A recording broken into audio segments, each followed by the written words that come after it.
This is Oliver Slope with Blue Line Futures coming to you from the floor of the CME here at Chicago with their livestock roundup, and we're seeing cattle had to regain some of those losses from yesterday's session. We rolled over, and really that breakdown point yesterday for the February live cattle contract came in about 125 to 125 and a quarter. This breakdown point now going to be resistance here through the rest of the week. If the bulls can achieve a closeout above here, potentially we make another run at those contract highs a little bit closer towards 127. Now on the flip side, if we aren't able to regain strength out above here, I wouldn't be surprised to see long liquidation from the funds ensue and take us back towards the recent end of the range, 123.5, 124.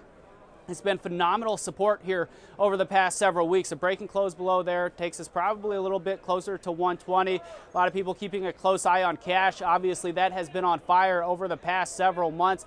Fed cattle exchange yesterday came in about 118 to 119 and a half, so steady to maybe even slightly softer, but we're seeing those bids pick up a little bit in the south here today at 119 in Texas, and we're hearing that was also passed on, so that has also offered a little bit of support here in today's session. But if you look back over the last couple weeks, really just kind of been sideways. So the trend is your friend. Right now it's sideways.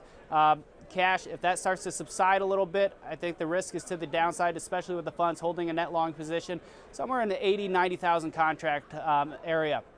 Now moving over to the feeder cattle side of things, the chart is not necessarily as constructive. We've been talking about it for the last week or so, about a potential head and shoulders forming in that January live cattle. 143, 144 is a stiff resistance pocket for the bull camp that they need to get out above. Until then, the bears have the advantage here, and we wouldn't be surprised to see a little bit of a break lower. 138 being a target, represents a key retracement, previously important price points, as well as a 100-day moving average.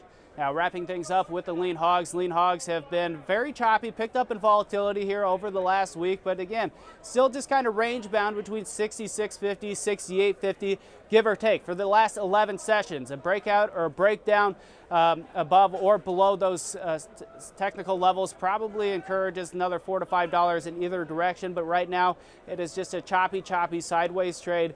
We're looking for a little bit more information or confirmation of a technical direction before getting too excited one way or another. So that's what we're looking at. That's what you should be looking at too. This has been Oliver Slope with Blue Line Futures from the floor of the CME.